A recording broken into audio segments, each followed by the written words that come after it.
17. Janganlah kau menyangka bahwa aku datang untuk meniadakan hukum Taurat atau kitab para nabi. Aku datang bukan untuk meniadakannya, melainkan untuk menggenapinya. Ya, menyempurnakan gitu. Menggenapi itu artinya bisa menyempurnakan dan melaksanakan dan melakukan gitu. Terus dia bilang apa? Lebih mudah langit dan bumi runtuh ya.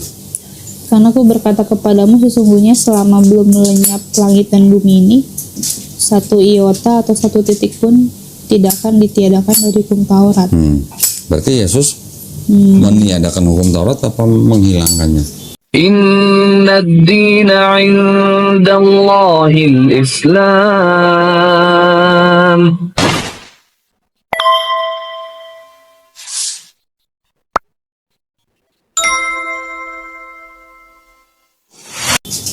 Enggak. Tidak meniadakan. Tapi Paulus bilang kalau untuk orang Yahudi ya tetap harus hidup di hukum Taurat. Tapi untuk orang non Yahudi tidak perlu hidup di hukum Taurat. Tadi ada berapa tadi kan? 1 Korintus 9, 20, 21. Nah, nanti saya kasih sebelum di foto nih saya kasih lagi nih. Di Matius 23 aja Pak. 3 ayat 1 sampai nah nih. Yesus mengatakan atau memerintahkan orang Israel untuk apa? Maka berkatalah Yesus kepada orang banyak dan kepada murid-muridnya, katanya, ahli-ahli Taurat dan orang-orang Farisi telah menduduki kursi Musa. Artinya menduduki kursi Musa apa? Menjadi wakil Musa lah. Ya, Musa kan udah meninggal, digantikan oleh orang-orang ahli Farisi, ahli-ahli Taurat gitu. Terus? Sebab itu turutilah dan lakukanlah segala sesuatu yang mereka ajarkan kepadamu. Tetapi janganlah kamu turuti perbuatan-perbuatan mereka. Nah, Yesus mengkritik orang Farisi, kalian munafik gitu. Kalian ahli Taurat tapi kalian tidak melakukan. Tapi Yesus mengatakan pada orang Israel untuk mengikuti ajaran orang Farisi. Orang Farisi mengajarkan apa? Mengajarkan Taurat. Berarti kalau begitu Yesus Kristen atau bukan? Menurut Intan. Kristen itu yang menganggap atau percaya bahwa hukum Taurat sudah dibatalkan. Kristen, karena ini ajaran Paulus, ya kan? Taurat itu sudah dibatalkan dengan mati Yesus di atas kayu salib. Ini ajaran Kristen. Orang Kristen harus percaya bahwa dosa mereka ditebus atau diselamatkan dengan matinya Yesus di atas kayu salib. Tapi Yesus bilang, aku datang bukan untuk meniadakan Taurat, aku datang untuk menggenapi. Dan kalian harus mengikuti ajaran orang Farisi. Orang Farisi mengajarkan Taurat. Tapi jangan ikuti kelakuan orang Farisi, karena orang Farisi munafik, mengajarkan Taurat tapi tidak melakukan. Tapi yang disuruh orang Israel untuk belajar atau mengikuti kan ajaran orang Farisi, yaitu apa? Ya Taurat. Nah, sekarang Intan pengikut Paulus atau pengikut Yesus? Itu aja sebenarnya. Kristen, pengikut Paulus dan orang-orang yang mengikuti pemikiran Paulus. Yesus tidak pernah mengajarkan kekristenan. Yesus mengajarkan tauhid. Secara akidah itu teologi ya, keyakinan. Yesus itu Muslim. Kenapa? Karena dia hanya berserah diri kepada Tuhannya. Gitu. Sekarang kalau menurut Intan, Yesus Tuhan kan? Kalau Tuhan itu punya Tuhan nggak? Nggak. Pak Yohanes 20.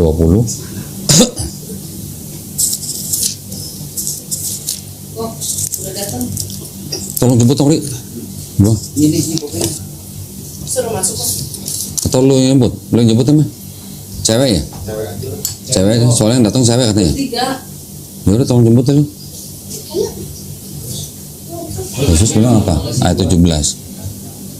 Kata Yesus kepadanya, janganlah engkau memegang aku, sebab aku belum pergi kepada Bapa. Tetapi pergilah kepada saudara-saudaraku dan katakanlah kepada mereka bahwa sekarang aku akan pergi kepada Bapakku dan Bapamu, kepada Allahku dan Allahmu. Kalau Yesus Tuhan, Yesus bilang, aku akan pergi kepada Allahku dan Allahmu. Tuhan punya Allah gitu?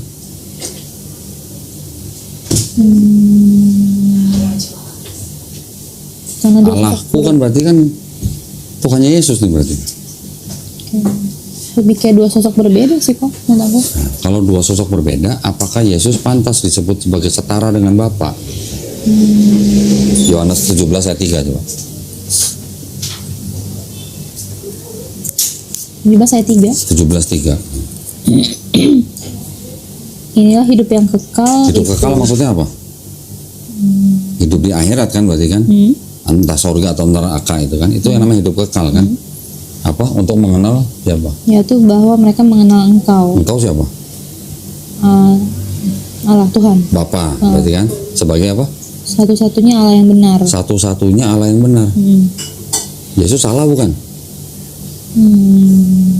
Ini ngomong siapa Bu? Yesus. Yang dianggap perkataan Yesus. Yesus bilang sama orang Israel, untuk hidup yang kekal atau dalam arti kalau lu mau selamat, lu harus mengenal Bapa satu-satunya Allah. Terus Yesus sebagai apa? Dan mengenal Yesus Kristus Yang telah Engkau utus. yang kau utus. Nah, sekarang buka Yohanes 13 ayat 16.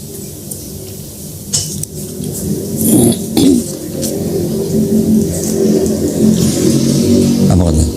Aku berkata kepadamu, sesungguhnya seorang hamba tidaklah lebih tinggi daripada tuannya, ataupun seorang utusan daripada dia yang mengutusnya. Kalau Yesus utusan, berarti kalau dibilang utusan tidak lebih tinggi daripada yang mengutus.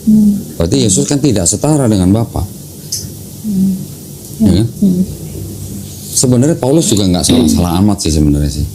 Paulus hanya mengajarkan sesuatu yang tidak diajarkan oleh Yesus, dan dia punya target audiens itu bukan orang-orang Yahudi. Ya, ini Paulus, ini misinya Paulus. Tapi Paulus tetap menganggap bahwa Bapa itu juga satu-satunya Allah. 1 Korintus 8 ayat 6. Ini perkataan Paulus nih. Walaupun dia ngajarnya beda dengan Yesus, tapi dia tetap percaya bahwa Bapa itu adalah satu-satunya Allah. Ini Paulus nih ya. Paulus. Namun bagi kita hanya ada satu Allah saja, No. yaitu Bapa, yang daripadanya berasal segala sesuatu dan yang untuk Dia kita hidup, dan satu Tuhan saja, yaitu Yesus Kristus, yang olehnya segala sesuatu telah dijadikan dan yang karena Dia kita itu hidup. Oke. Tuhan kata Tuhan di situ diterjemahkan dari bahasa Yunani kurios. Kurios itu kalau diterjemahkan ke bahasa Inggris Lord. Ke Indonesia bisa Tuhan, bisa Tuhan. Tergantung konteksnya. Tetapi setiap kata kurios yang ditujukan ke Yesus selalu sama Elai diterjemahkan dengan Tuhan. Harusnya bisa Tuhan, harusnya. Kalau ke bahasa Inggris jadi Lord. Lord juga bisa ditujukan ke manusia, juga bisa ditujukan ke Tuhan. Tuan tanah lah, ya. Adi misalnya punya tanah banyak. Orang Inggris kalau nyebut Adi sebagai tuan tanah nyebutnya Lord Adi. Ketika orang Inggris itu ketemu raja, bilangnya Lord King nyebutnya. Ketika orang Inggrisnya ke gereja, nyebutnya Lord God. Ada Lordnya dulu baru God gitu. Jadi artinya Lord ini artinya bisa untuk manusia, juga bisa untuk manggil Tuhan gitu. Oh, Tuhan Lord God ya. Ya, kalau menyebut Tuhan pakai Lord God, Raja Lord King, orang Lord Adi misalnya gitu. Tetapi kalau yang bahasa Indonesia, semua kata kurios yang ditujukan ke Yesus, semua diterjemahkan dengan kata Tuhan. Sedangkan orang Kristen seperti Intan, kata Tuhan dan Allah itu sama gitu. Padahal Tuhan di situ diterjemahkan dari kata kurios. Allah yang di Bible itu diterjemahkan dari kata theos gitu. Theos harusnya diterjemahkan menjadi kata Tuhan. Kurios diterjemahkan harusnya dengan kata Tuhan. Coba aja terjemahin Tuhan ke bahasa Inggris, jadinya God. Bapa di Bible yang bahasa Inggris disebut God, nggak pernah disebut Allah. Yesus disebut Lord. Ya, walaupun orang Kristen Inggris juga menganggap Yesus sebagai Tuhan, selalu dengan menyebut Lord, itu karena memang sudah pengaruh teologi dari bapak-bapak gereja yang awal. Tapi kalau ditilik dari sisi bahasanya, berarti kan ada penerjemahan yang tidak konsisten antara itu dan ini. Di situ nggak ada kata Allah. Padahal itu sama-sama diterjemahkan dari theos dan kurios. Ini juga sama dari theos dan kurios. Tapi yang theos bukan diterjemahkan menjadi Tuhan, tapi jadi Allah. Pernah berubah nggak terjemahannya? Pernah. Coba buka Yohanes 4:19.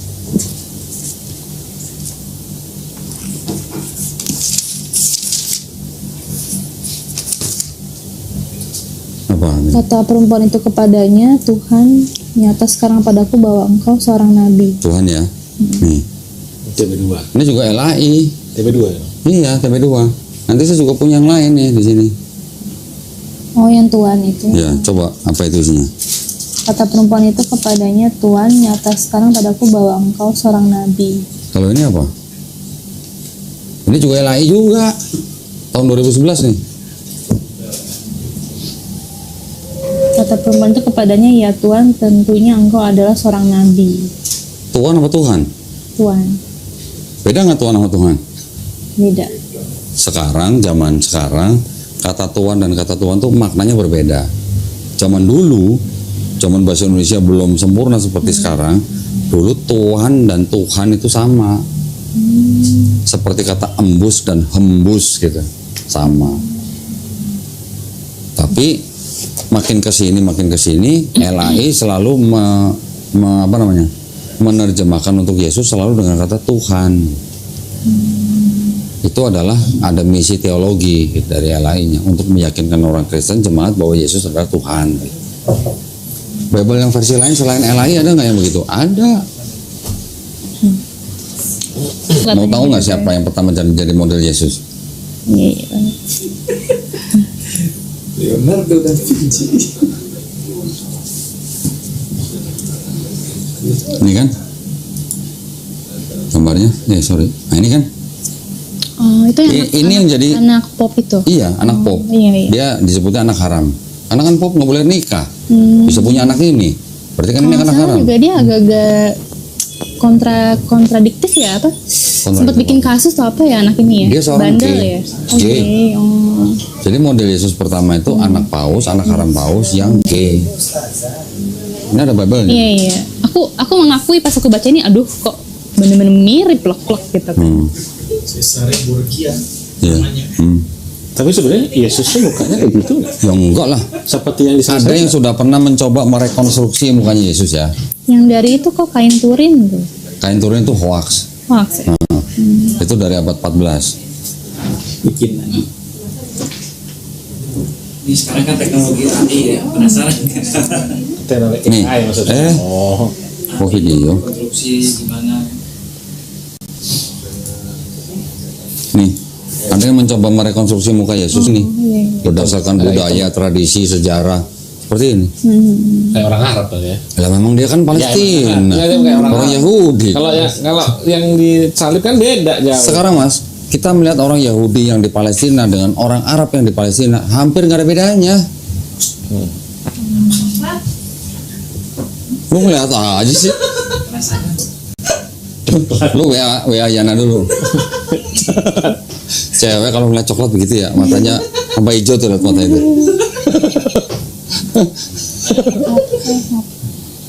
Tapi anyway lah, sekarang Intan setelah dengan tadi penjelasan semua ini, pandangannya terhadap Yesus gimana? Masih menganggap dia divine atau enggak? Pribadi aku sih masih agak, nah itulah yang aku bilang tadi aku, jadi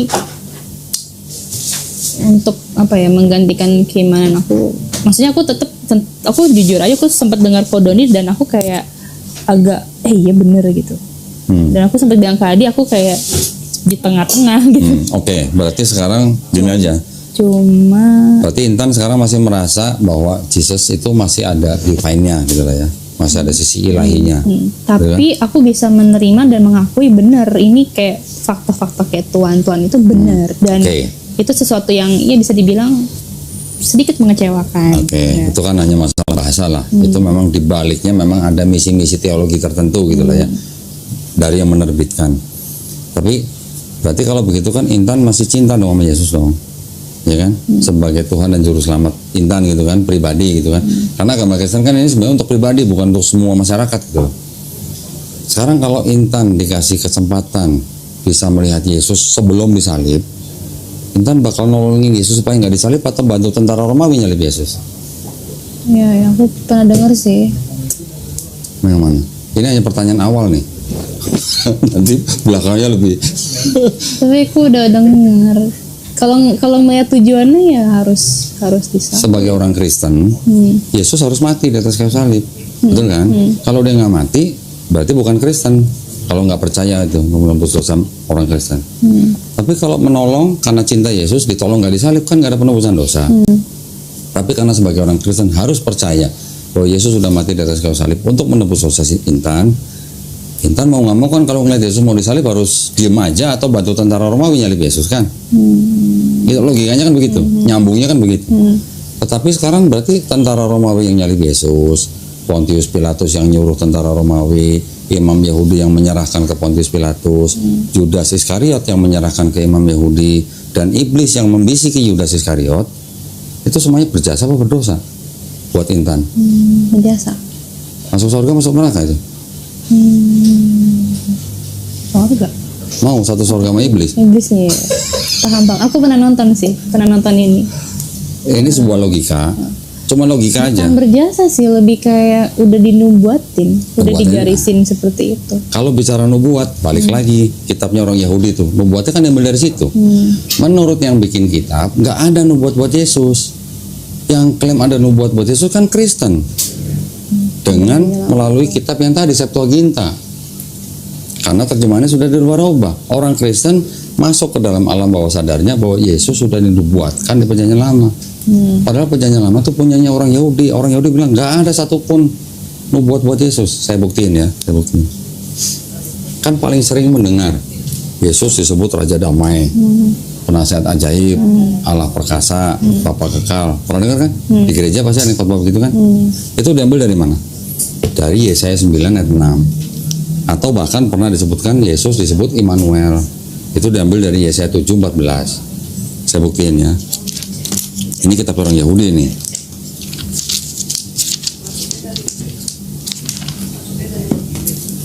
Yesaya 9:6, coba kalau mau lihat yang bahasa Indonesianya dulu. Yesaya 9 ayat 6.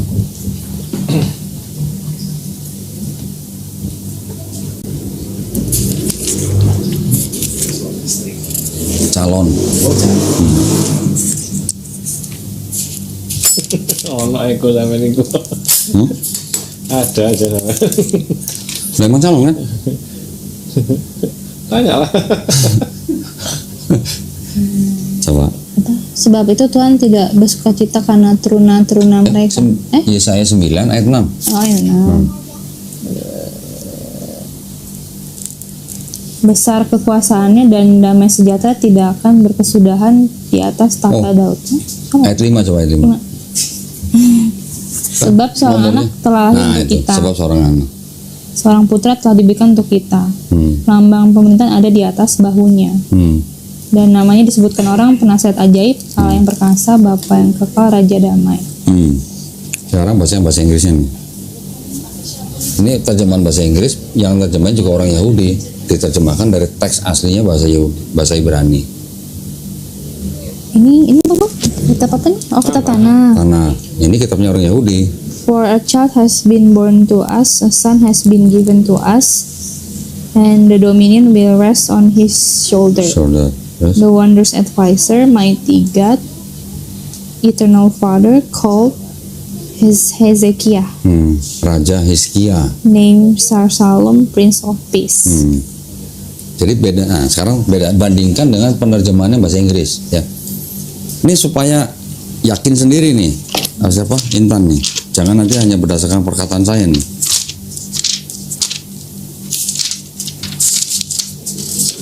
Makanya saya lebih senang ngobrol sama orang yang pintar bahasa Inggris gitu. 9 ayat. Nih, kalau di sini ayat 6 tuh. Itu tadi ayat 5 kan? 5. Yang sini yang bahasa Indonesia tadi kan ayat 5 kan? Iya. Ini di sini ayat 6. Nggak apa-apa. Ayat aja gitu baru nomor ayat. Nah, itu memang karena ada sesuatu lah dulunya. For unto us a child is born, unto us a son is given, and the government will be upon his shoulder. And his name will be called Wonderful, Counselor, Mighty God, Everlasting Father, Prince of Peace. Oke.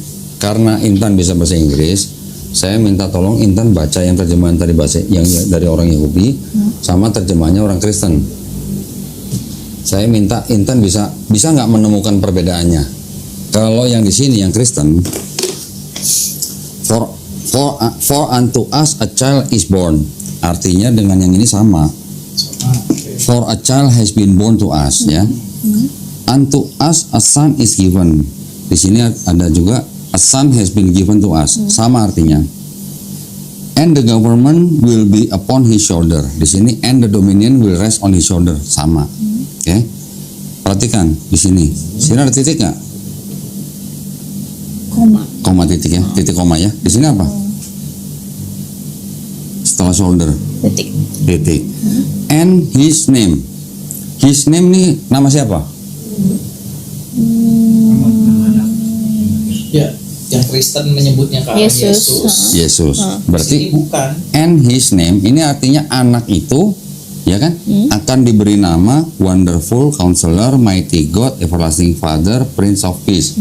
Berarti yang diberi 4 gelar itu Wondrous Advisor, apa namanya, Mighty God, Everlasting Father, dan Prince of Peace. Ini anak itu yang lahir gelarnya. Oke. Sekarang perhatiin di sini. The Wondrous Advisor, Mighty God, Eternal Father, called. Nama ini kan, tapi anggap aja nih kita nggak tahu siapa nih. Ya. Called his name Shar Shalom, Prince of Peace.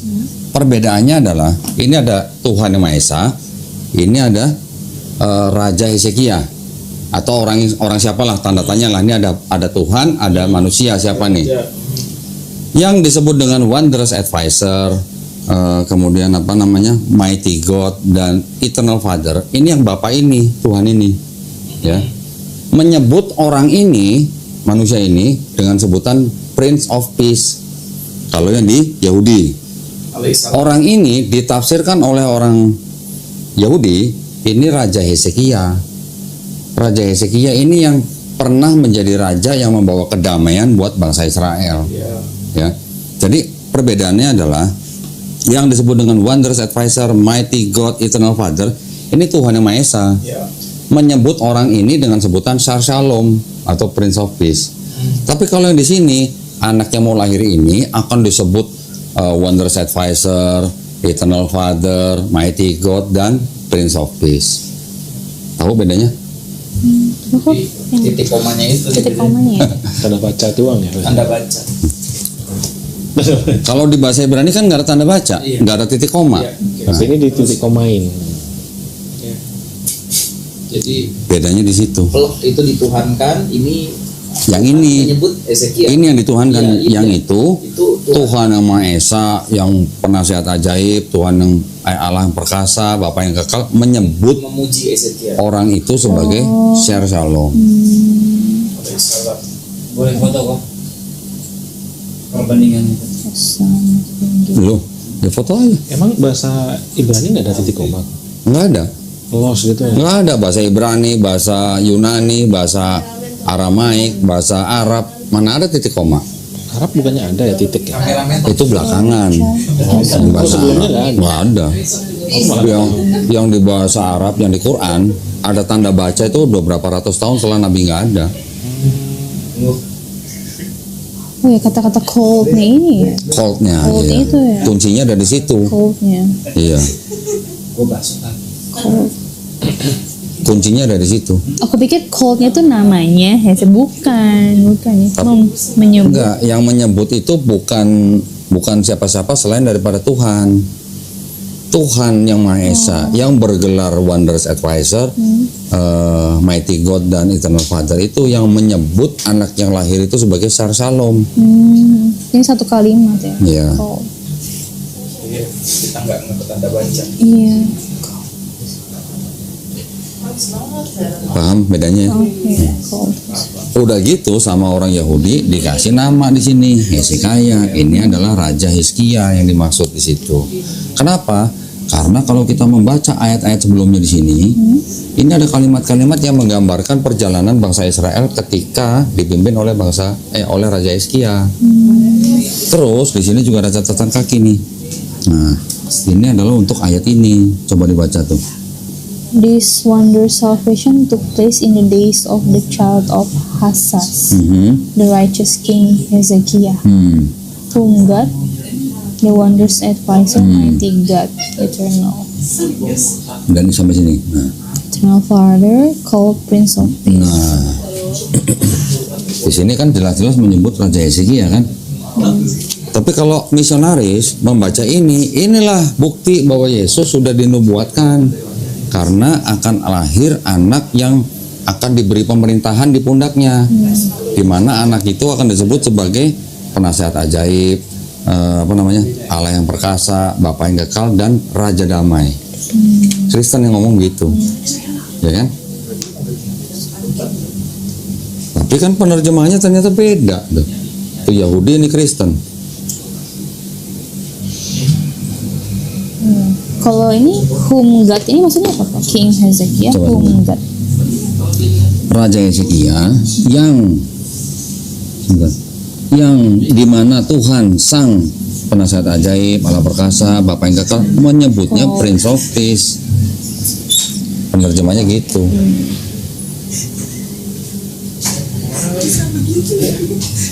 Kok boleh foto? Hah? Boleh foto? Fotonya. Makanya direkam, nanti bisa nonton Iya, lagi. Pak, lupa. Makanya kalau tadi nggak direkam coba, Lupa. kan nggak bisa review. Foto aja. Tahu ada teman yang lebih tahu Iya. bahasa Inggrisnya, jadi bisa diskusi. Iya. Iya. Tapi jelas beda itu. Tadi ada Hezekiel kok. Nggak, anggap aja nggak ada tulisan Hezekiah gitu, anggap aja. Tapi dengan penerjemahan itu Yang satu beda. itu